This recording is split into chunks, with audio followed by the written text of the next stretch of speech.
Sherman here wants to dock the country. Oblige him.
You're listening to the RM Podcast, the official podcast of Red Moon Productions. Here are your hosts, Brandon Davidson, Keith Cheatham, and Sean Sebastian. Enjoy.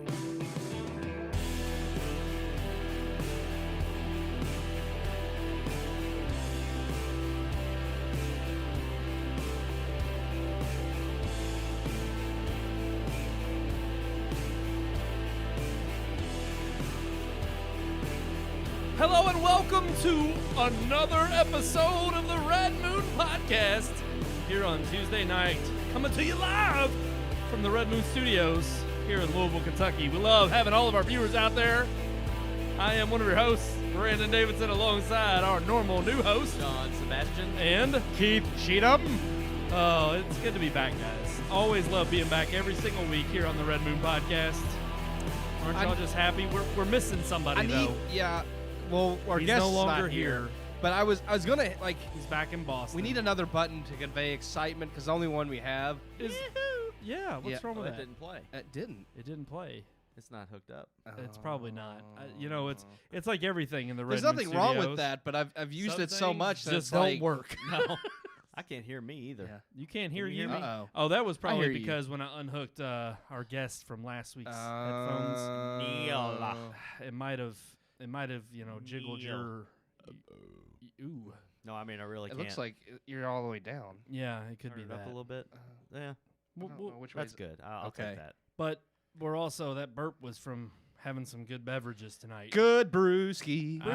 Keith, you brought back again another winner in my book from Chicago. This was the Yeah, I one went to Chicago again. I couldn't. Yeah, I mean, he makes the trip weekly. He's trying to promote our show. yeah, Nobody listens to us in Chicago. I don't know why. The Pipeworks Brewing Company. That's right out of Chicago. Here, hold it. I didn't get a good shot on my Ninja camera. versus Unicorn double IPA. So That's there's good. there's the unicorn, there's the ninja. See, they're fighting. I said that fighting. it tastes like a flat nos. It tastes good though. It's not flat though. It's just because it's beer that I don't expect nos to taste like beer. I get the beer flavor, but it also tastes. There's like I don't know. a I hint think he's of nos crazy. in there. I Maybe they didn't like did. it. Maybe they poured some nos in there. Now, Sean, you're drinking something different. He's got I some We're went- going back juicy. to an old classic. I went with the Voodoo Ranger. Yep. Juicy Haze. I thought that was really bitter. It is good. Very bitter aftertaste. Well, it's hoppy because of it's IPA. So Oh, yeah, I'm sorry. Yeah, no. Yeah. I was saying the Voodoo Ranger's Hoppy. good though. No, this is good. it's Yeah. fantastic. Which that's an IPA as well, but it's not as hoppy as. It's not as yeah. It's a single. It's not a double. Yeah. That's all. Double you know, IPA. Sometimes that makes the difference. I've never okay? had a double IPA before until now, but Really? yeah. Huh. Yeah. I don't think Well, so. I'm probably not going to make it through this whole show completely sober because that's a lot. I should be okay. It we worked go. that time. Absolutely. Is the other one? There it goes. It just takes a time, just a Yeah. little bit of time to warm up. It That's all. comes in pints. Yeah.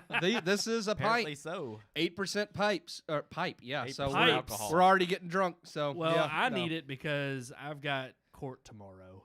Oh. Yes. Oh. The sad news came this He's past gonna get week. drunk and oversleep, and then he's gonna go to jail. This is date. It's gonna be. I'll be in a stupor. I'm just telling you. wow. It's what's gonna get me through the court appearance. It's a virtual appearance too. You're doing it over the Over internet, right? Zoom. Yeah. Yeah, it was weird. I thought What I is this escaped. His speeding a ticket. speeding ticket ticket. from literally December of Yeah. 2019. Yeah. Oh wow. It got COVID pushed backed up. back. Yeah, COVID hit, so they weren't doing in court appearances for Yeah. things that weren't considered like crucial or important. Like You had basically to You get know. in front of the line. I could have murdered somebody, and maybe they would have had a court Are appearance. you gonna Yeah. change your I coulda done screen that. name to the screen name that one guy? yeah, yeah. I wish we could play that on air. Oh man. Oh, that was good. change the the pop up and make you appear to be a cat. I know it's a filter, but I can't change it. Oh gosh, Yeah. that one was even worse. That Yeah. that went That went way. It was like fun- okay. it It was was like funny. Bernie and the Mittens. Yes. it went too far. Yes. too many people just kept it latching was onto funny at first, and then every meme was I'm a cat. I don't know how to turn it off, and I'm like, okay, it. It's like I just don't see how. Neil's wanting to know how your double IPA is. It's Good. fantastic. Yeah, it's we- really good. we already You may have mentioned already answered that. earlier. Yeah. He's just joining in. Gosh. We got to invite our new viewers in. Maybe they didn't join. Neil's right not off a the new top. viewer. Hey, we were 2 minutes early tonight. We We were. can't ever say we're late, but we were early. We've been late before. We have been late once before. I was having, I think, car trouble that day. Yep. So it was. You can be late to a gunfight. There you go. You can't be late to the Red Moon podcast. That's true. That's true. Mm. Because that leads to a gunfight Mm. when you're late to Write the that Red Moon down. podcast. Mm. Sadly, You know we're what I not wish- starting off the show with a great piece. Well, I was of- gonna say, you know what I wish I had been late for? Yeah. I wish I'd been about 2.5 hours late. Yeah. you Was know, it that but long? I don't think it was quite that No, long. no, no. Okay. It I was was just. It a was rough honestly estimate. only an hour and 30 minutes. Oh, really? Hour Are and you 33. serious? It- Wow. Yep. It seemed like longer, didn't Yeah, it? It seemed it like did. way longer because of how damn boring it was. But Yeah. Wow. I thought it was at least an hour 50. I didn't think it hit the here's 2 hour the thing. mark. For those of you who don't know, we reviewed Spiral from the Book of Saw. It's the new soft reboot of the franchise. Gosh. Most of the Saw movies are fairly short. Most of them hit that 1.5 to no more than 2 hour mark. So I mean, it makes sense to me that this one was that same time frame. But it just It was bad. it was, and now you already know our opinion of it before the review, but you just don't know how bad it was. I so, say we get into the review, we don't talk much about it, and then we move on to the good stuff. yeah. I like that idea. Yeah. That's a great plan because we've, in the last few weeks, talked way too long about bad movies. That's right. Yeah. Time to just move on afterward. Let's go. All right, here is our review of Spiral.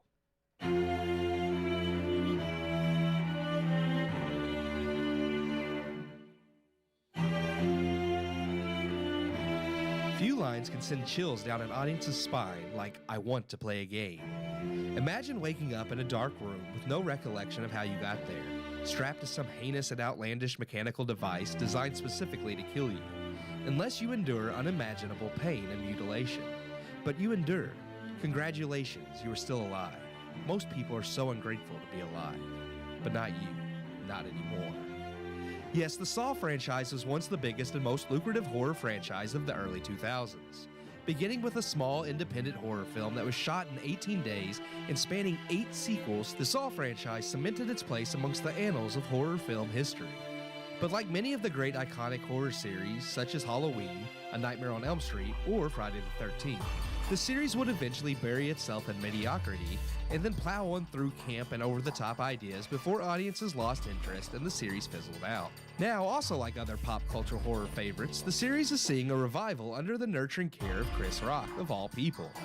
Spiral, from the Book of Saw, aims to softly reboot the series, showcasing a new killer, but familiar scenarios for the killer's victims. Chris Rock himself stars as the lead detective on the case this time out. Detective Zeke Banks, ostracized at his precinct for turning in a crooked cop.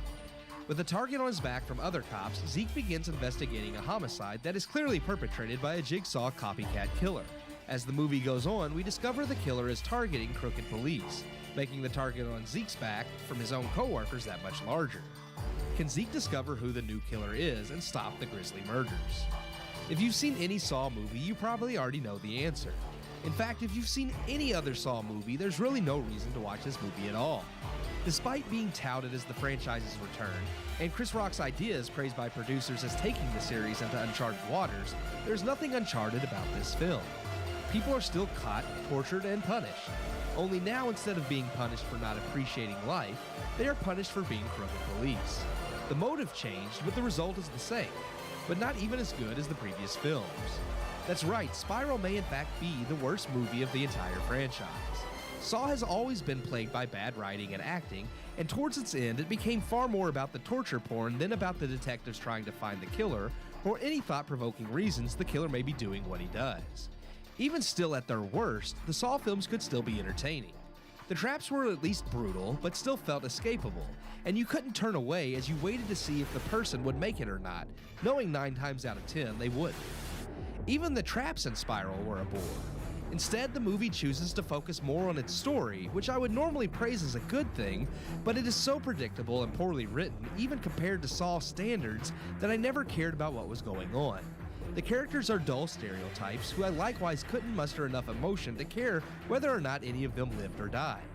The film is driven by Rock in the lead and even features Samuel L. Jackson in a smaller supporting role as Zeke's father and former police captain. Both give just as bad of performances as the relatively unknown actors around them. The original series isn't the most thought-provoking works of cinema, but at least Jigsaw himself was always decently written and intriguing. He was an enigma who was a ruthless murderer who, while wrong, still had motivations that made sense. You didn't agree with his methods, but no one can say they didn't understand the why of his crimes. And part of the fun was in the fact that Jigsaw was so smart and always one step ahead of those after him. This film's killer never felt threatening or all that intelligent, just another would-be copycat throwing a tantrum. Even the focus of crooked police over the broader idea of appreciating life narrows where the film can creatively go and how effective the film can work as horror. Art imitates life, but it's painfully obvious where the motivation for the story comes from. And while that in and of itself isn't necessarily bad, no thought was put into any other aspect of the story, and also makes the movie less scary. Walking alone in a parking garage back when the original came out terrified me, as it reminded me of the film and how some dark figure could be lurking around the corner to grab me and place me into a hell I would die trying to escape. As I'm not a cop, let alone a crooked one, the film's paltry amount of horror is even less effective. Spiral ultimately feels like a hollow imitation, a fan flick made for YouTube. It lacks everything fun about the originals while retreading the same ground and offering nothing new, leaving us with a Saw reboot that has the skeleton of the franchise but none of the meat or viscera. And what's a Saw film without viscera? I give Spiral from the Book of Saw 1.5 out of 4 stars. Straight up dookie, man. 1.5. It's been a long time since we've given a movie 1.5 stars. It's been a while. Yeah. It's been a while. I honestly, I liked your line in there, Keith, about it's like a flick for YouTube. Oh, a fan flick, yeah. It's like, let's go back to like YouTube Red days. You know how nobody subscribed to that?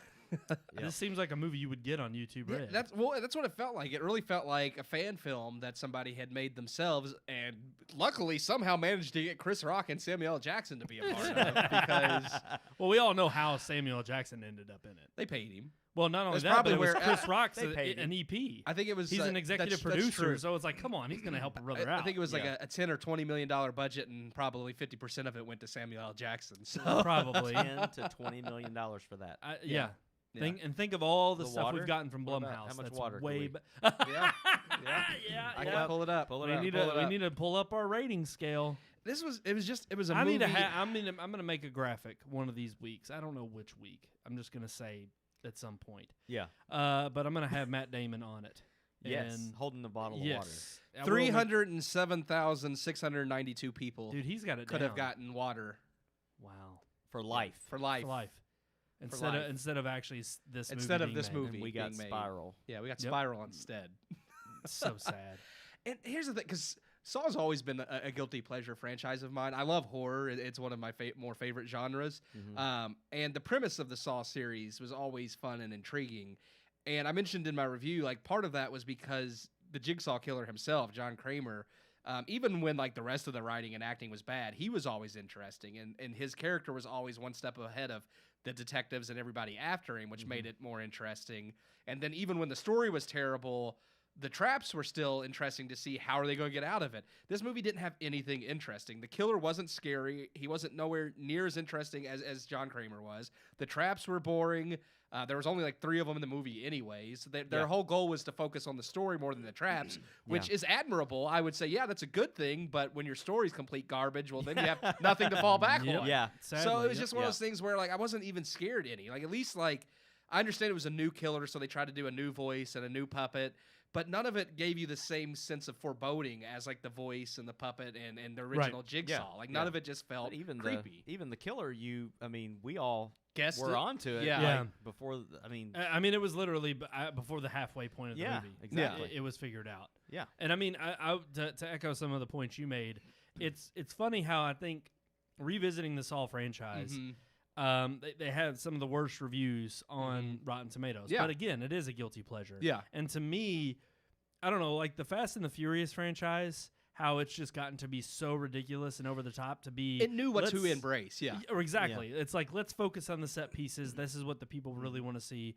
We were cracking up the last time we saw, or when we saw the F9 trailer, because it just looks fantastic. So ridiculous, but great. Yeah. Right. But I'm like, that to me was what the Saw franchise was for horror, or could have been. Yes. It didn't end up panning out that way once they got past, I think, honestly, 3. I would say 5. Yeah. Okay, After okay. 6, 7, and 8 were. but well, and yeah, even 8 yeah. was supposed to somehow, it was kind of like season 8 of Scrubs. Literally, I don't It was think like- I've ever seen those. You haven't seen those? No, I don't think I've ever seen 6, 7, and 8. Okay. Well, I mean, Because 7 was the final chapter. 7 was like supposed to wrap up the original Right. series. 8 came out. It was and 3D. Spoiler. Well, yeah, it was 7. Oh, okay, yeah. okay. Yeah, it was Saw 3D, and that was the final. That was the final chapter. And then they came out with 8 as this idea of was there a new killer, and then you find out that the murder they've been investigating the whole film, spoiler alert, was actually the very first trap he ever made, so it actually took place before the original series. So that was it was an interesting idea to tie it in, but at the same time, it just was more of the same and dull and not very good. This was supposed to be a soft reboot with like a copycat killer. It's still in the same universe and timeline as the original series. Like all that stuff happened, but now you have a copycat Well, killer. it's in Metro And- City. Yeah. They Just don't wanted ever to point they that never out. state where.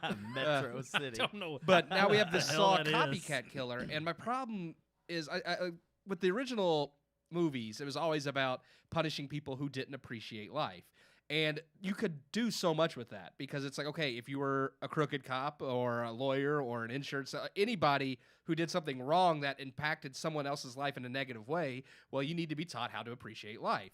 The focus is solely on crooked police, and that's all the killer's going after. And I'm like, to me, that just takes the scare factor away. One, it's obviously topical, Yes. but even Yes. outside of that, it's like where do you go from here? Like the other movies got old with their premise. It's like you think that only killing crooked cops isn't going to get up because I mean, Yeah. I'm not going to spoil too much, but it does set itself up for sequels. Yeah. Obviously, that was their goal. They Yeah. want to be able Well, to make more. again, The- from the Book of Saul, it's Right. supposed to Yeah. be a continuation of the saga that was, and now we're going to do a spinoff.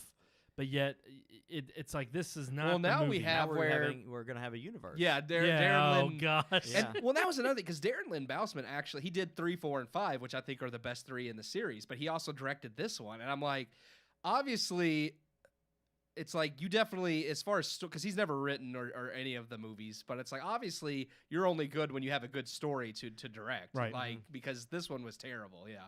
Well, I mean, even with actors like Samuel L. Jackson and Chris Rock does comedy really well, Mhm. but trying to have him play the serious role was unnerving at times. I really felt like I was you excited to can't- see him you do just- it. You can't do this. Yes. I mean, I was just Yeah. like, why Well, did you even? And I think what will throw everybody off is that opening monologue because it sets you up for thinking, okay, he's going to gonna be be- halfway serious, halfway cutting comedic, and yeah. cracking up and making jokes, and it really sets you up for failure because that scene alone is really the only time we see him kind of cut loose. Well, and I- even it's kind of too serious to the point of not being Chris Rock stand up Yeah. what we're used to. Yeah. But I almost wish they would have blended the two and melded them a little bit better He together. would have been more likable and interesting. Exactly. He would have been a much better character to take you on this ride through Yes. this film. And it might have made up for some of the weaknesses of just the film as Well, a whole. that was the problem too. Is I mean, I like because I love when comedic actors break out, do something different, and they nail it. Like I mean,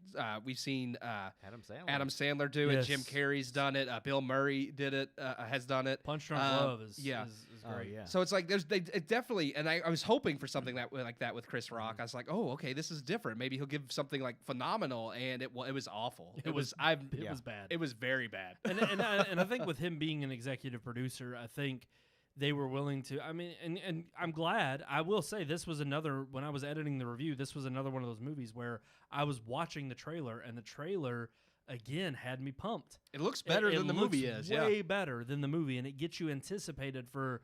Okay, if this is how they're going to bring Saul back, then I'm in for a treat. Yeah. And sadly, the moment you show up from, I'd say the first 5 minutes, and sadly, I don't know why, it was just, and I know it's an iconic trope of the Saw movies, the camera jitter Yeah. that goes real quick. The moment I saw it, but it still looked cheesy and it didn't look evolved. Yeah. After so long, we've had a gap in between Yep. Well, the it last didn't even. film. It just looked bad. I didn't think it looked as good as some of that was the thing about this movie is like it has a lot of the things from the Saw franchise that you Yes. expect to see, but none of it I felt like was even done as well. And not that the original series was that great, but I still felt like this one didn't even do as good a job as some of the previous ones had done. No No, doubt. yeah. It didn't. I haven't seen the later films, but I've heard that they're pretty bad.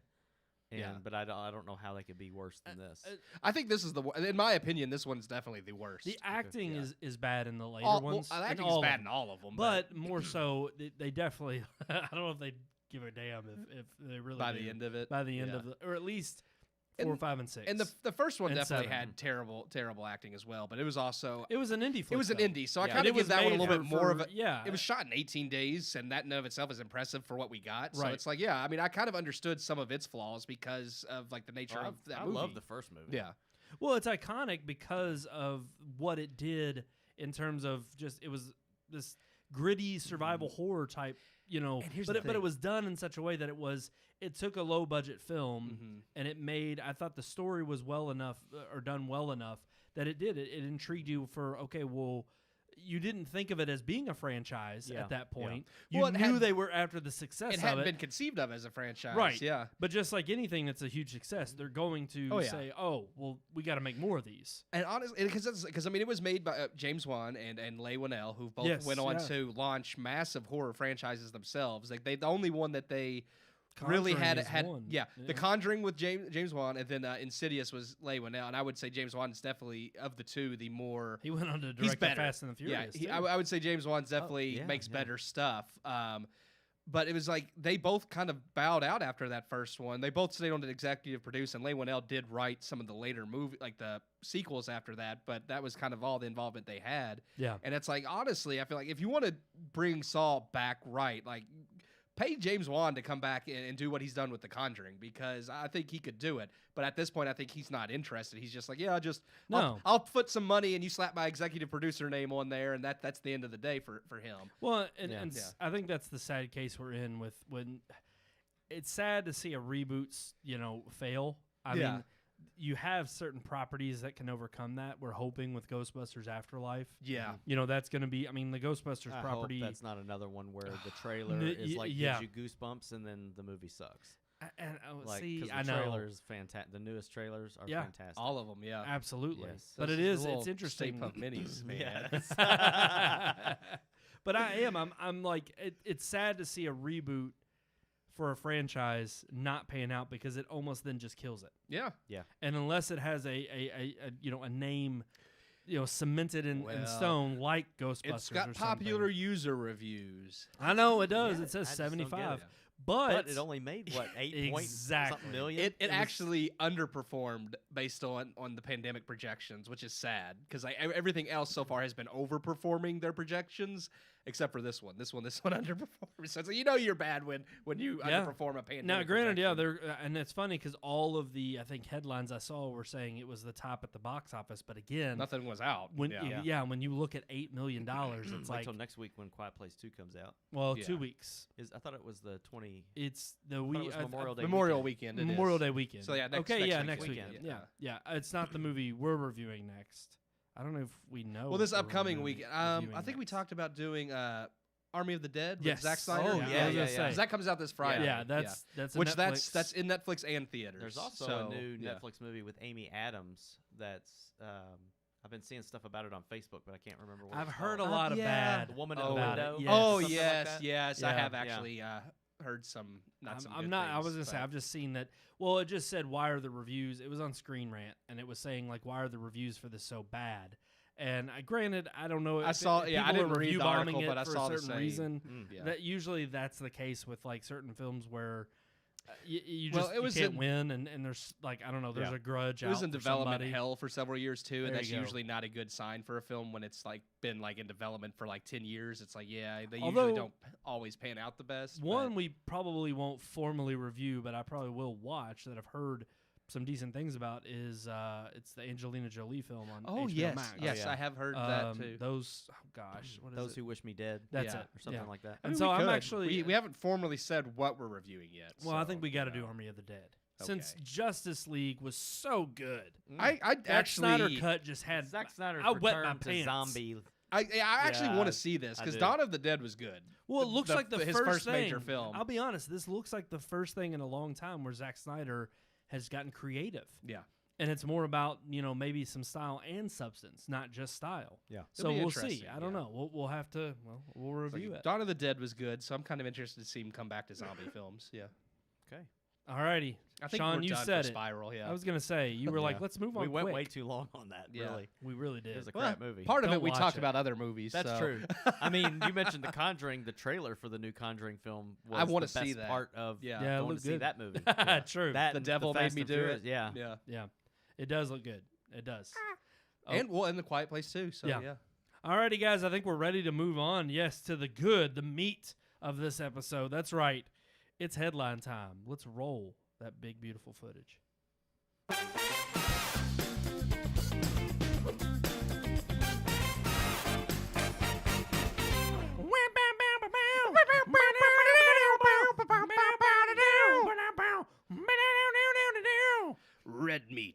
right off the bone. He said, "Let's get to the meat." That was good. I love what he does. He's like, We had our little scat session. And he then makes me hungry when he talks about all the food in Moria. See, to me, I ain't gonna lie. When he's like, looks salted like pork. meat's back on the table. Oh, Or back on the menu. Back on the menu. back on the Yeah, menu, yeah. boys. I'm just like, I don't know why, but I want a drumstick after that. No, it's always Give me it's a always big old Gimli talking juicy. about like salted pork, red meat right off the bone. I'm like, man, I want some of that. Yeah, that's true. when they Spits on himself when he says Oh that. yeah, he does. he He's comes in his drooling. beard. Well, when, it's when they first get to Isengard after in Return of the King, Oh, I love that. and he goes and he's smoking. And he goes, the salted pork was particularly Yes. good. Oh, I love that. I thought you were talking about the Fangorn Forest scene when he's like, "Och blood," and he's like spitting. He's "Och blood." Now, one scene that absolutely I can't stand is with regard to food is the one where Denethor. Oh is yeah, eating. when he's just and he just like he looks so But it's so disgusting. good. It does. Exactly. Yes. That's what it's meant Bust to those do. tomatoes. Oh, all and they're over. dripping down Yes. his yeah. And then he's just like, you wish I would have died, and you would have. Or no, what is it? What does Faramir say? Oh crap, I'm butchering it. He says you wish I would have died and Boromir would have lived, and he yeah. goes, yes, I wish that. Oh, it just kills me, man. And It that's just why kills he me. dies at the end. I know. I know. I think all All right, I'm sorry. It's Lord of the Rings. You launch into a Lord of the Rings, Return of the King. Yeah. I'm all about it. Okay. Yes, let's get on to our headlines this week. We got a couple, quite a few good ones here. The first one is a doozy. Right off the bat. Let's just jump right into it. Warner Media, AT&T is spinning it off to Discovery for $45 million after having bought it No. just under 3 years ago for $43 million. Billion. Billion, sorry. $1 billion.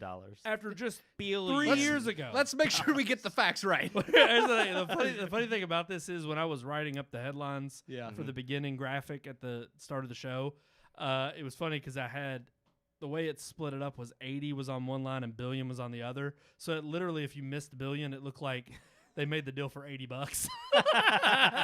And who knows? That may be what it's really worth. It is crazy that for almost half of what they bought it for, they're now spinning it off because AT&T painfully obviously didn't know what to do with it when they got it. The launch of HBO Max was not a smooth launch. They've not had, one, it's COVID, so they're not getting a lot of money from Warner Brothers anyways, but even with that, when you look at the slate they've released, it's like, you can kind of tell AT&T doesn't really know what to do with an entertainment production company, so... They think this is going to help. They do. Well, they're cutting their losses. They're saying, look, we're gonna sell it to have Discovery. They're gonna merge. I think they're looking at the merger of the two. Yes. Being something that will obviously, under one umbrella, have all of these, basically one conglomerate for all of these different media outlets and all these different tastes for people. And maybe that will be the appeal for bringing new people into whatever new subscription service they make. I don't think that they'll make I don't think they'll make one subscription service that combines HBO Max with Discovery there's Plus. talk that maybe, but they're Right. also talked about bundling it like Disney and Hulu does, and I think that's the route I they'll thi- go. They'll right. do the HBO Max Yeah. Discovery Plus bundle. It's funny because Discovery was Warner's biggest rival, or considered such, based on sports and news stations Yeah, that they they both own carry. CNN. Time Warner owns CNN, and I forget who it said Discovery had owned, but they've been kind of rivals for a while. But Discovery carries a lot of international sports, and then TBS and TNT carry a lot of domestic sports. So them merging kind of gives them this huge coverage of both now. And then of course David, it was David. I can't pronounce his last name. Zal, The CEO of Discovery. Yeah. They're expecting to be. They haven't announced anything, but they're expecting him to take over as CEO of both. Right. And it's funny because apparently this comes from a huge tax deal that, one of, I can't remember who he works for, but he's garnered a lot of, praise for a lot of the deals that he's made in Hollywood, or a lot of mergers that he's allowed to get, that he's basically allowed to be passed by Congress and not, be regulated from, or struck down, by the FCC. And at the end of the day, the real big question here is, for one, this gives us a sign as to, okay, here we have AT&T, a telecommunications company that came in, tried to do something, big, shake up the industry. It failed miserably because it didn't understand the industry. So now it's spinning it off possibly to someone who's, I guess, I haven't looked at the resume of David Salavov, whatever his name is. Zaslav. It looks like Zaslav. David Zaslav. Yeah. But my interesting takeaway is what a lot of people are talking about, this shaking up Hollywood. Now, how does that play into it? What do you all think is going to happen with this shakeup of Hollywood? Yeah, they say these things, but it's like, and I mean, I guess in a way the Disney-Fox merger was a shakeup, but I don't see this as any more of a shakeup than that. And I mean, it does make them like the second largest after Disney now. Once Discovery and Warner Brothers merge, but I think in the end, I actually think it'll be better for Discovery to have a hand on Warner than AT&T. We've already seen AT&T didn't really know what they were doing, so I don't know if it is a shakeup. I don't think it'll be negative. I think it'll be more like Disney and Fox and. But just that's a the thing. change I mean, of hands. are we starting to see though that more and more of these companies are, the bigger brands are dwindling? I mean, one of our headlines They here, mentioned that if it hadn't been for Discovery, they would have tried to sell to it was CBS or NBC. I think NBC. And then now that NBC's not getting Warner, NBC Universal is going to try for CBS. So it's like they're all pretty much like, wow. It's like they're all pretty much having like the bigger companies buying the ones that are kind of fizzling out. Like you said, Well, our other it's headline, part of MGM's the- selling for. Well, not selling. Amazon is looking to make a bid apparently for MGM for $9 billion. They've said that they believe, there's nothing confirmed, but they believe negotiations have been going on for some weeks now with them poised to make a bid for $9 billion to buy MGM sometime soon. Which, So- I mean, what does that do with James Bond? What was James Bond worth? The last time we talked about it was worth. Well, here's the thing. When they Just were that talking title about, there was last summer there was hubbub between Apple TV Plus and I think Amazon Prime at the time, or maybe Netflix. I can't remember the other streaming service, but there was rumors that they were trying to buy the latest No Time to Die James Bond flick. Yep. For their streaming service and solely for their service, and they wanted, I think it was some ridiculous number like $6 billion. It was a couple billion. Yeah, and that they're was- buying yeah. most of the $9 billion for MGM is pretty much James Just Bond. James It Bond. has to be. That's the only IP they have. But I mean, without that, it's like, I mean, is it really worth it? Is MGM worth the buy? I guess for someone like Amazon, it's a drop in the bucket. I think $9 billion, and you part can of make the- billions off this franchise. Part of the shaking up Hollywood, I think, is also can be found in this one sentence that just says the deal is to accelerate the rush to direct to consumer streaming globally. And Right. I think like if you're going to shake up Hollywood, one of the easiest ways to do that is to force people to get it on demand More in streaming, their home, yeah. more streaming. That's going to change the theater dynamic. That's going to change the timeline for film releases. It's going to change everything. Well, we've already seen that's And the it way has, Hollywood's yeah. go. I mean, COVID definitely accelerated that, and Yeah. Disney. I mean, Disney's basing a lot of their They model admitted it. solely They banked around. on Yeah, it. they've said like our future is in streaming. Like that's Yeah. Disney's model is to support Disney Plus as much as possible. Which is funny because they also had a decrease, not a decrease. They Yeah. didn't hit their goal for subscriptions in the last quarter here. They had 103 million at the beginning of March, and they only increased it to, I think, 109. Well, what ended at the beginning of March? Mandalorian. Mandalorian. Exactly. But I think that'll go back up, especially as there's several Star Wars series in the works, more Well, Marvel I think- series. but again, I think the they're going to run into this issue where if there is this a la carte, and the thing is do there's only plateau, certain yeah. things. I mean, HBO Max does this. It's like if you don't have something that engages me, I may subscribe long enough to catch one season of a show I like and then Yep. not subscribe. Yeah, that's why HBO Max did away with the 30-day trial, because they're like, well, people are just signing up for 30 days to watch whatever movie comes out Yeah. and then Yeah. getting rid. So they're like, well, just toss that out the window. Right. And again, I understand them trying to make a viable. I mean, look, we went through the whole discussion of Movie Pass way back when, and we knew it wasn't a viable plan. We knew that they were going to crash eventually. But with these new streaming services, they have to try to find a way to hook you and keep you. And while Netflix is blowing the wad, I mean, they're spending. I mean, that was one of the questions with Warner Media spinning off with Discovery, is they're thinking that they're going to be closely neck and neck with, if not spending more on original content than Netflix is right now. The difference is they have a way bigger reach and a lot more avenues in which they may be able to bring in revenue other than just a streaming service, whereas Netflix, that is it. Yeah. That is all you have. Yep. So while they're bleeding and hemorrhaging money right now to try to keep viewers and say, look at all this original content we've got, someone like the Discovery CEO may say, well, now we've got all of this huge umbrella of content, and we have these many different tiers of subscription services that include these different brands. Yeah. And those may be willing, people may be willing to, I mean, again, it's like the streaming services are becoming the a la carte that cable TV fought for so long. Oh, that yeah, they didn't yeah. want to become. Yeah. Well, I mean, and the more streaming services that come out, the more that price kind of gets close to cable. But at the same time, it's like I can get 5 or 6 different streaming services I'm really interested in for the same price, as because cable is at minimum like close to $80 a month anyways. Yeah. So it's like I spend about that much on streaming services, and I'm happier with But what I have. at this point, though, the streaming services have already outdone what cable can offer. Yeah.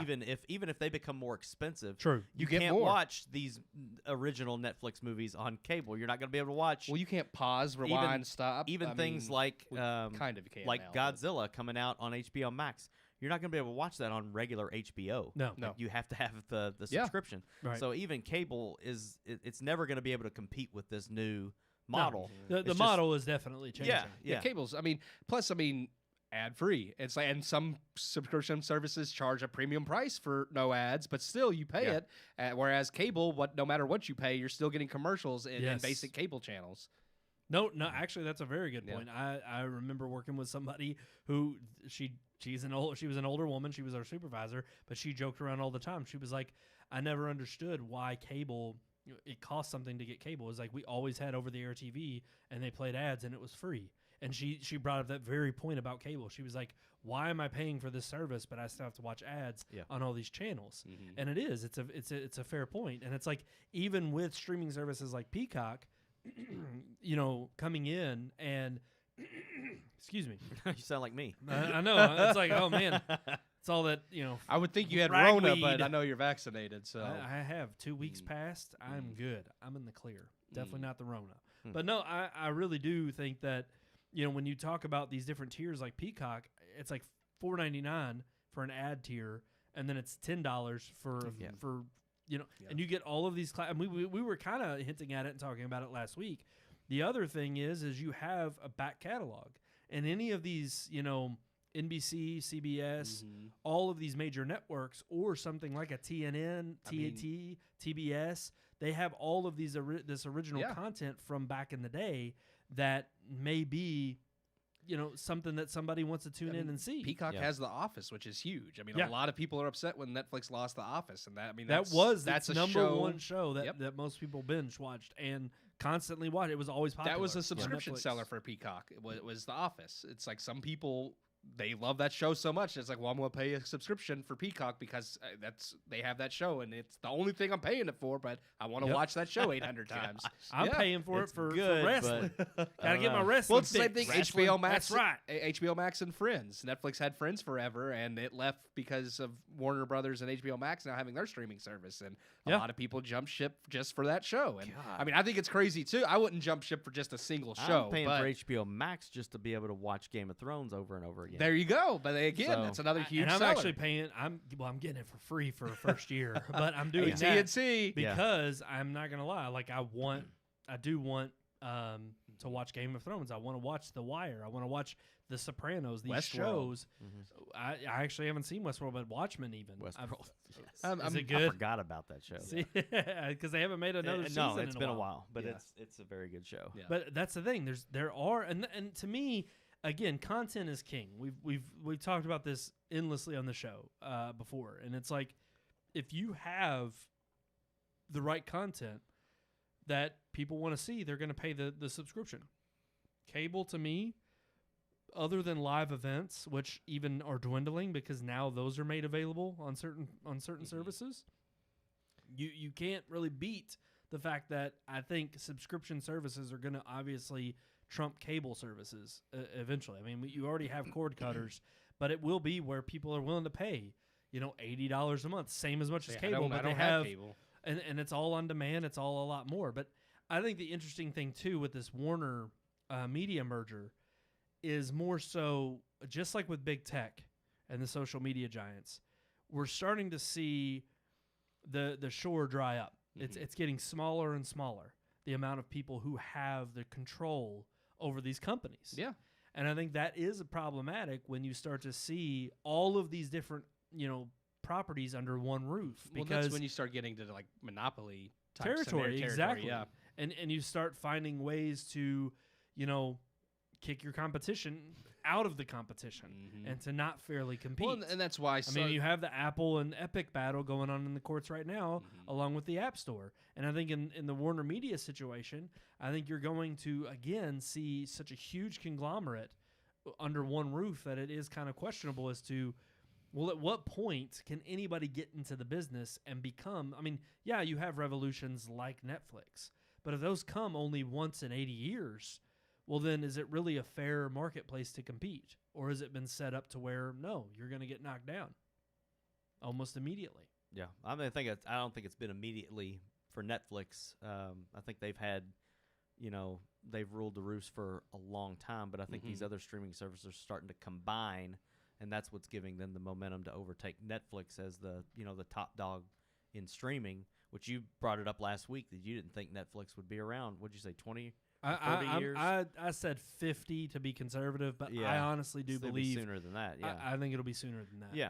Or I at don't. least I just it'll don't be- see them as a brand. I see them it'll as go one to of the the great wayside, brands that will but go yeah. to the wayside. Well, Yeah. the more because they can't sustain I'm it. saying the more studios that create their own streaming services, like Warner and HBO, like they have their own. NBC Universal has their own now. Paramount now has its own. Disney has its own. It's like as more and more create their own streaming services, it's like what does Netflix have other than original I content? do think as more and more streaming services come out, which we obviously just from this last article we were going over, they're going to create a premium service. The more and more that come out, they're going to have to lower the price because the average person simply cannot afford No. to pay $10 and $12 for 12 different Subscriptions. prescriptions. Yeah, subscriptions. And I mean, you're gonna need you're- some prescriptions. That's right. I when you're need paying one right that now. much. This Voodoo Ranger's got me. Yes. But no, seriously though, like I can't afford to pay for another one. All right. Like right now, I think we're paying. I got Netflix, Amazon, Disney, Apple, HBO Max, Hulu's bundled with my Disney. Yeah. And I See- think that's all I got. But it's like $65 worth I would of say crap I have- right there. Yeah. I have There's several. only like 3 that I'm actually. No, I take that back. There's 3 that I'm actually getting because of a year deal. I It get was Apple H- TV Plus. That's true. I get HBO Max is with through AT&T. AT&T. My Hulu is with my Verizon account, Okay. Yeah. which is also Disney Apple Plus. TV It's Plus bundled has been together. free with Apple because of purchasing a new yeah. Apple. Yeah. See, I pay so- though. I pay for the Apple yeah. One subscription. But yeah, Right. I mean, I have Netflix, Hulu, Amazon, Disney, I still bum my parents' HBO Netflix. Max. Yeah. No shame. I do buy my parents' Netflix. I don't pay It's for funny that though one, because but- my parents have even talked about because of how expensive it is. Because But they're talking about cracking down on that too. Well, and that's the Password problem. sharing, They're yeah. they're wanting to crack down on password sharing, but yet again, I'm just like, but what are y'all gonna do? You're bleeding money, and you're wanting to try. Well, that's what they're going to do. They're going to crack down on password sharing, so you have to pay for Well, it. the Yeah. problem is they do that, and enough people walk, and they don't They pay won't pay for for it. Yeah. And if they Yeah. don't pay for it, well, then I'm sorry. What you're going to end up with is losing more money. Yeah. And I think that's why they've been holding off. They're trying to get it right, and they're trying to figure out the best method. But again, Netflix has been the only one that has steadily increased. Disney Plus did right out of the gate. They were cheap. They were like $7.99. They increased it, or $5.99. They increased it to $7.99, and then they've got their bundles. Yep. But again, the problem that Netflix has, I think, is, and I'm sorry to say this, but it's like you have all these other streaming services that have back catalogs. They have shows that proved themselves in terms of what people wanted to watch. Now, you may say, well, how did they get so popular? They had to appeal to somebody, and that's what Netflix is trying to do. You know, you've got shows like Stranger Things. You've got shows. I was a huge fan of House of Cards before the Kevin Spacey weirded out on everybody. But I'm just like, you do have, I think, the potential for some staying power with regard to these streaming services like Netflix, who solely are going to be based on original content. Because even with the other catalog of other things that are not produced by Netflix, eventually a lot of those people are going to buy up those IPs or buy up enough of them that say, oh, you don't own that property anymore. We do. So technically we can put it on our streaming service. Yeah. And eventually if Netflix is just, they're going to have to be as good as HBO Max, or not HBO Max, but HBO was in the years of cable when you had to tack on that 15 extra bucks. But you knew what you were getting. You were getting quality shows. You have to prove, like Netflix was when they first started original content, because used to Netflix originals, you knew were going to be good, and then they started just getting into as much content as we can possibly create in instead all of these quality. different avenues. And here's the thing. With Netflix's business model, they focus solely on what's bringing in subscriptions. So if you have a show that's 3 or 4 seasons old, even if it's really good, if it no longer brings in subscriptions, Netflix cancels it. Well, then eventually people are going to get tired of that. When you get tired of, like, I'm not going to invest in a show for 2 seasons and then you cancel. and then it's like you cancel. It's like, well, it plateaued out and no more people were subscribing, so we canceled it. And it's like, yeah, well, you're going to reach a plateau, but if you keep canceling things people actually like, they're not going to tune in anymore. Or you don't give it a chance to succeed. I mean, Breaking Bad didn't get popular till like the 4th season. Like, it was popular, but it didn't get it didn't start ramping up and getting mainstream until like the 4th season. And the thing is that again, but you have to give it to creators and true actual executive producers that keep their pulse on the industry and they know what to look for in good content. But to be fair, and that Netflix is a test of faith, because not very many studios will let a show go on for 4 seasons unless it's pulling in good numbers. Well, but here's the thing. I think, again, anybody can watch Breaking Bad, and look, I'll be the first to admit, if it's not your bag, you may not. You may tune out and not like it. But if you stick with it, and if it is something that you, I love Breaking Bad. I know, and I'm not pointing the finger at you, but I'm saying anybody could watch that show, and even if it's not your taste, you can tell it's a good show. Quality wise, and you can tell the writing is top notch. There have been shows that I have seen that are Netflix originals that I know are just absolute garbage. Oh yeah, and yet they put their name on it because they think it will please somebody out there, and they're willing to go along with it just because they've got that one little niche market. They can say, we've got our stamp of approval on that. But my problem with that is I mean, I'll be honest, when I'm making the graphics every week, I don't have a problem pulling something from Netflix as far as what's coming out, what's new, because they have an original every single week. And it's not just 1 or 2, it's like 3 or 4. Whether they're good or not. The other streaming services, I don't have that option. It's slim pickings. A lot of it's like content that is just dated. It's old content that they just got a 3-month, lease on. They'll produce garbage as long as it pulls in streamers, but they could take something beautiful and amazingly made like the Dark Crystal and just be like, we're done with that. I'm still bitter about that. I can tell. I forgot that. I love that. That was so amazing. It was so well done, and they were just like, it costs too much to make, so we're not making it anymore. Well, and then you could pull an Amazon Prime and just put your money where your mouth is and just do it sparingly. I mean, I'll give Amazon Prime this. A lot of theirs is based on leased content from other studios. I would have liked them. But when it comes to something like Lord of the Rings, and you're talking about a huge, spending hundreds of millions of dollars pump money into Jack Ryan. Jack Ryan's a fantastic show. There you go. Yeah, it's got 3 seasons out now, doesn't it? Yeah. Or 2. Is it 2? I think it's 2. I think it's 2, and they're on the 3rd season. 3. Yeah. But, I mean, that's my plus parents the like spinoff movie. Jack Ryan. Yeah. Not very good. I haven't seen it, but the show's good. It's okay. Yeah. It's Tom Clancy. I mean, come on. Yeah. You have to watch it. Absolutely. My thing is, they could have given Dark Crystal at least a season to finish. I'm just saying, they could have Still on all the He's on that rant, all the man. crap they make. They could have They could've given it wrapped one it more up. season to wrap. No, Because I agree. They made the first season with the intention of it being an ongoing. Like Netflix, and them both said it's like this is going to be an ongoing series. And then when it costs too much, Netflix is like, never mind. And it's like, okay, fine. You could have at least said, let's do one more to wrap it up. I mean, But it's like you said, because again, if it doesn't get the eyeballs that they think it should, then so be it. That's it it. was too niche. It was. Yeah. But again, it was, and that I think is what Netflix. We'll go home and watch it. But I do think that's what Netflix could. They could make the bank on. They could make the bank on finding those niche things. Yeah. Spending the money it takes, and hoping that the hardcore fans will supply, and they will tune in and they will provide the money. But again, obviously, you have people who are running, accounts at Netflix who say, nope, It wasn't the case. It didn't draw enough people in. So be it. But it's sad. So it dies. Because, again, they built up your hopes and they built you up on thinking that this was going to be something that continued, and it didn't. Alrighty, guys, I think we've talked enough about these headlines. Beat that horse. We're all waiting to see. It's just like any kind of, like the Disney-Fox merger.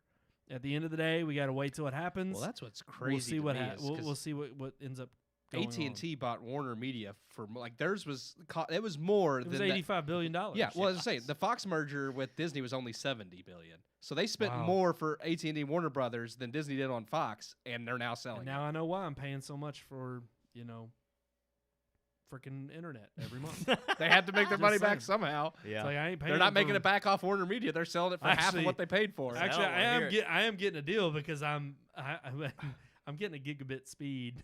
Yeah, I don't have no And- gigabit, so And also, I am getting HBO Max free for a year, so I can't complain. Yeah. I can't complain. I don't want to hear about it. Because where I'm moving, I have to get Spectrum because they don't Ooh. have AT&T. They don't have nothing fiber. else AT&T's not out in Shepherdsville. in the boonies. So I if have I want to get a Spectrum. gigabit, I got to pay $109 a month. whoo! I pay Spectrum. 54, which I had a deal, which I think ends at the end of this year. But I paid 54 for 400. That's what I'm probably going to end up having to get because I'm Well, not paying $109 for I was going gonna say, and here's the thing, my mine's father-in-law is paying 60 something for a gigabit. right. Mine's 70 and that's the other thing. It's not only gigabit, it's fiber. Right. So it's reliable. But I Yes. will say this: it is promotional. It's for a year. I don't know if they try to jack my price up from Oh, they 70 to 90, which they Yeah, will. yeah. Then, sorry, got to go back. I to think mine will Spectrum be for a little bit. 80 Wow. at the end of the promotion, and I'm like, I'll figure something else out. Yeah, that's crazy. And it is. It is. Alrighty, guys. I think we're ready to move on to our unique weekly segment. Are Let's we? roll that open? It's story time, where the podcast members tell their stories. She just had her baby. Sounds Hey, like- Aaron. On Mother's Day. Sounds Oh, just like that. Great. If you're watching, you're probably not. Hope your baby's doing well. I meant to actually. I don't know. Not what you want to hear. No. When you just had a baby.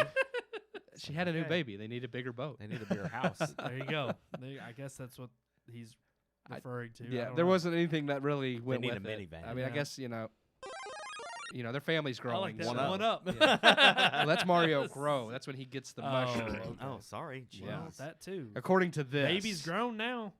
Hmm. Anyways, Yeah. What's our story Aaron, time segment? I just want to say congrats. And it was weird. I was thinking about sending her a happy Mother's Day, like, hey, you're going to be one soon. You should have. And I saw the very next day that she had her baby on Mother's Day. So I was like, holy crap. Oh, wow. That's I wish I awesome. would. Yeah. I wish I would have know sent that. it, but Mm. that was awesome. So Nice. congrats, Aaron. Thank you for our intro, and we hope the baby's doing well. I hate We hope you. that didn't happen. It's game over, man. Not at all.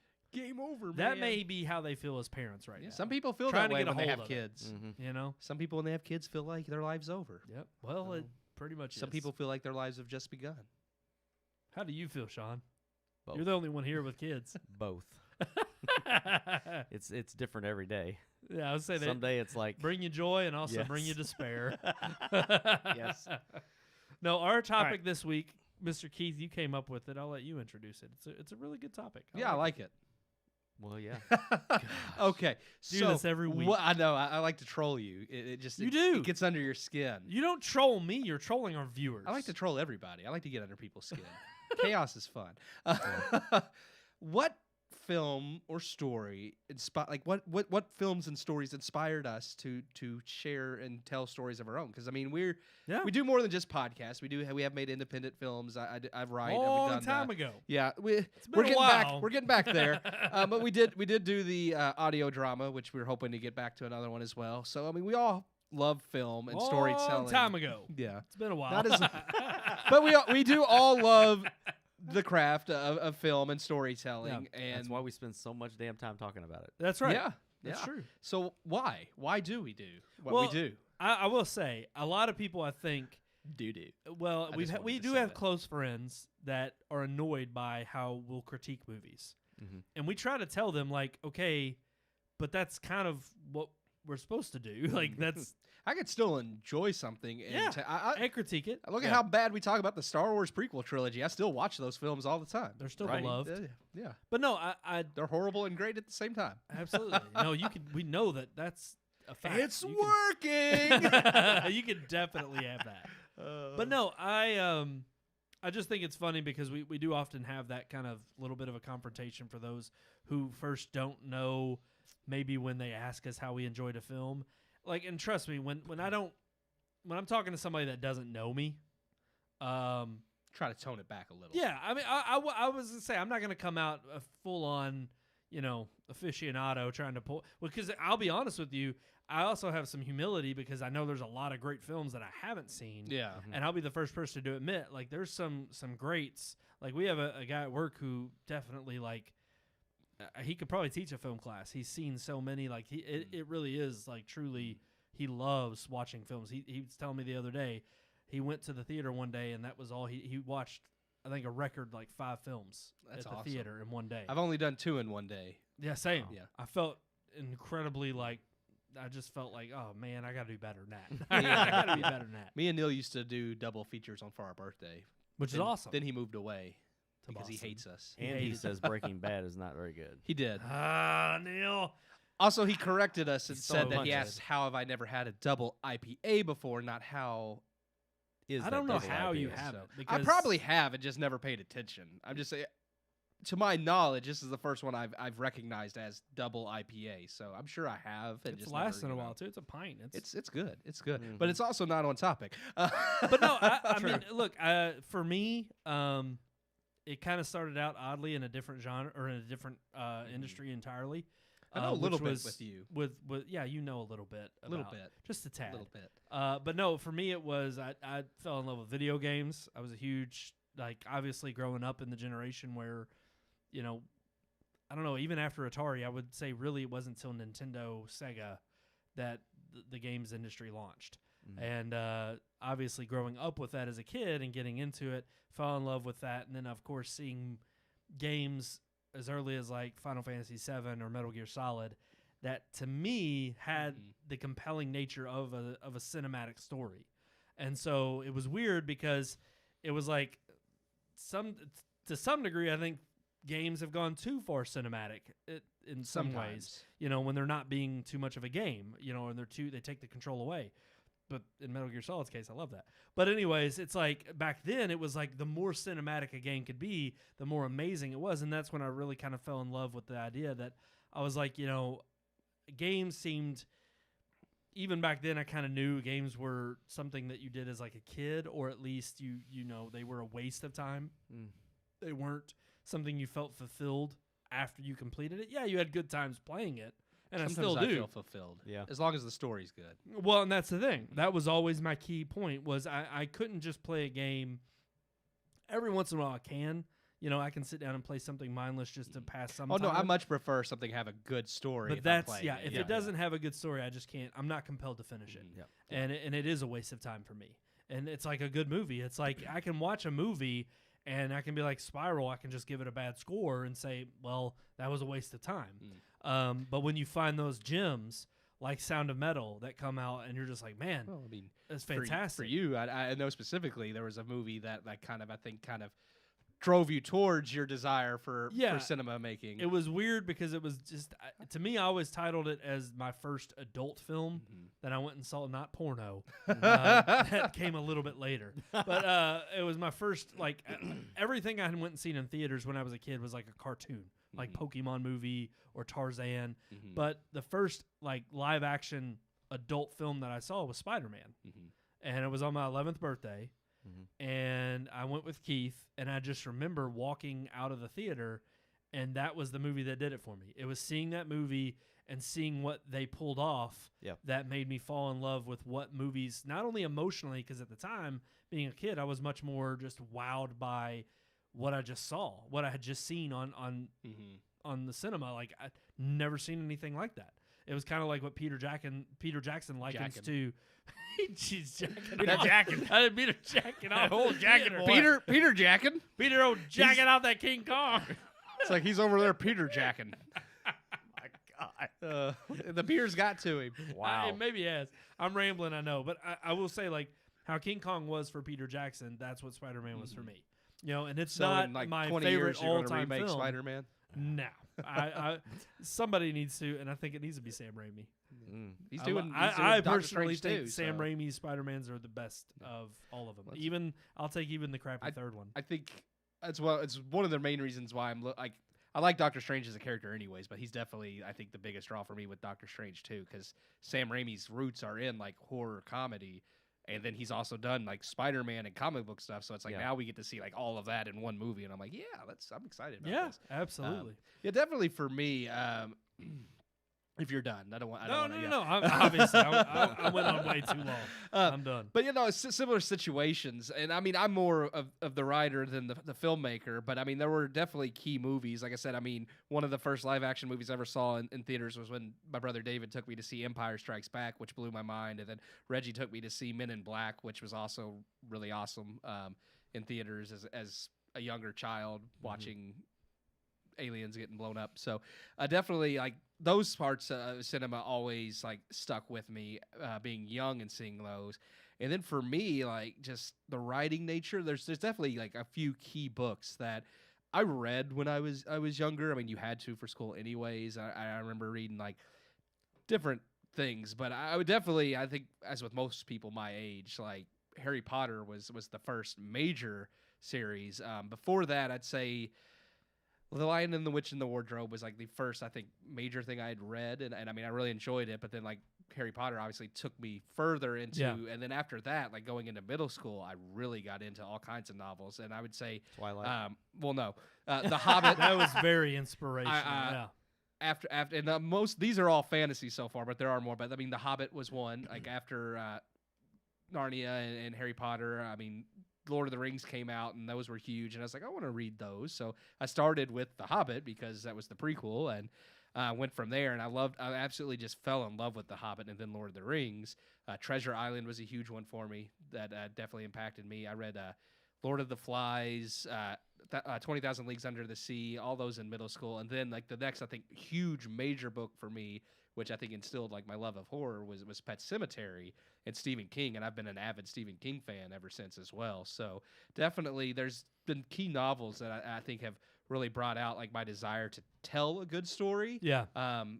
Whether they be like classics like Lord of the Flies or something newer like Harry Yeah, Potter, or exactly. just Stephen King, who himself describes himself as the literary version of a Big Mac and fries. Like he's like He does say that, yeah. he knows he's not Mark Twain, but he's still, it's like he's good at what he does, and I appreciate that, and I love the way he can tell a story, and like his narrative voice is like you're just talking to somebody, and I love that. I love reading Stephen King because it's like you're just having a conversation with somebody. But he knows how to have a really good conversation. Yes, and that's something a lot of people have lost these days. yes, but that's an aspect I've always tried to employ with my writing is I kind of like the idea of like just because you hook people that way. It's like I like older stuff too, but some stuff just feels like you're reading a textbook and it doesn't draw people in as well. So, and I've always loved that aspect. And then of course I agree with having a more story-centric video game I appreciate more too, but for me it was definitely, I think, those novels that kind of bolstered that. And then of course going into the writing aspect of cinema, even more shows. Like I might get dinged for this because it's a hot topic, but I always appreciated Whedon as a writer.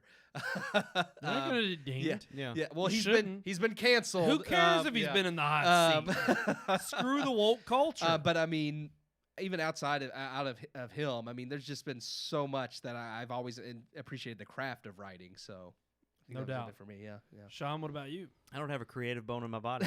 That's not true. That That's is not not true. true. No, I would say one of the things about, and I definitely hope that I would get opportunities to do this in some of the creations that Red Moon comes up with, because I know I'm relatively new with Red Moon, mostly just with the podcast, very, very little with Margaret's Monsters. Yeah. But this has kind of been the only thing that I've had any I guess creativity in is the podcast.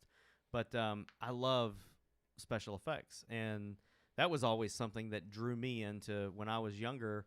My dad bought one of those shoulder mounted video cameras that recorded on a VHS tape, and it was black and white, and me and my neighbor friend Craig, like we just went nuts with that thing, making videos of this, making movies with G.I. Joes and burning them and using freaking firecrackers and under the dirt and making explosions look. And I just loved being able to take something small and insignificant and make it something that looked realistic or looked like that brought action and drama to even these little stupid G.I. Joe movies that we were making. I remember us making a stupid film with my first DV camera, and it was like a first-person guy laying on a surgical table getting he was awake during a surgery. Hardcore Henry? Yeah, and I mean it was way before that, but it was definitely the first-person aspect was inspired by video games for sure. Yeah. Doom and all of those games that I was playing. Duke Nukem and crap Yeah, like that. yeah. But, Oh, hell yeah. but I mean, I was, we were taking rags and tying them up and getting them wet and painting them red and acting like we were, throwing them back behind us like we were ripping parts out of this guy, and it would hit the floor and make the sound. And like, I mean, I enjoyed thinking up creative ways to make things look real cheap. Like, Yes. I mean, on a budget, Yeah. we would just make this out of crap in the laundry room. Yeah. And I like that. And Star Wars and Aliens and movies where they're just using freaking latex and Yes. and water and corn syrup and I mean, if Yeah. you really look at Star Wars, especially now that there's 4K releases, if you watch the original Star Wars movies, you can see duct tape on the floor, Yep. spray painted. You can see corrugated, wire You can covering tell even is more that it's a half of trash the inside can. of the ship Yep. is plastic, and it's just garbage that they found and they made the inside of the Millennium Falcon with. And it's like, Yep. I want to be able to do something like that. So that kind of inspired me to start making like our own little homemade videos and stuff. And that's Yeah. what I look forward to the most, is being able to To do that to stuff. try to yeah. contribute some of that kind of I kind of creativity Well, to I I something fully that we agree. do. I mean, our blood cannon for 26 years was probably the best thing we'd ever made. Right. Yeah. Well, and at the time we were floored with it because it was like we knew that the whole point of this movie was building up to this climactic Yeah. scene at the end. Yeah. It's a And it was terrible like- movie, but the climax Terrible. was Yeah, good. yeah. No, it really is. And even the climax sucks because it's in the dark and you can't see what's going on. You Yeah. have to guess. But no, I mean that is kind of the, I don't know, at the end of the day, it's one of those things where we stand on the shoulders of giants and we stand on those who came before. Mm-hmm. And I agree. It's like when YouTube was very early on in the just the beginning phase. It's like I watched things like Indie Mogul on YouTube. I would watch Chocolate Rain. Oh, of course, I mean, just fantastic. But no, I mean, I would watch these, YouTubers that were trying to make it happen. Yeah.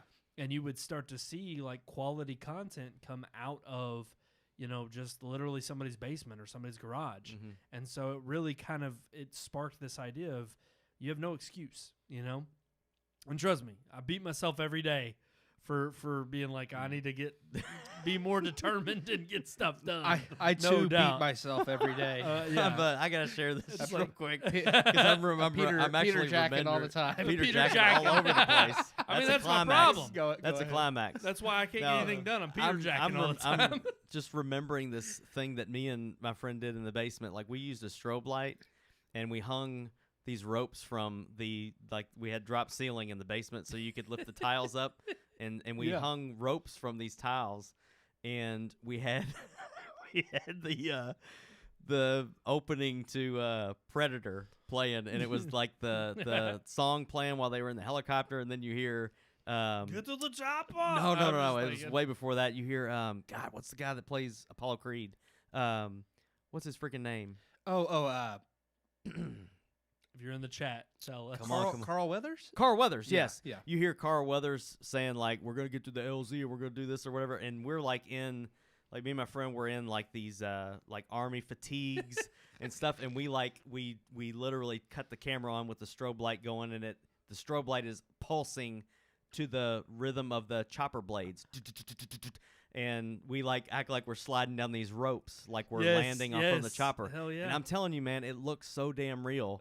And you hear Carl Weathers in the background saying, "We're gonna get to the LZ and we're gonna do this or whatever." We slide down, and I'll be honest with you, for $4, Hell yes. which is probably what it ended up costing us total. Yep. Because we went to the Army surplus store and bought like freaking Vests and- canteens and yes. vests and stuff for Yep. like nothing. And yeah, for $4 it looked pretty freaking real. Hell yes. I'm proud of that moment. I wish I still had that videotape. Yep. But I just don't.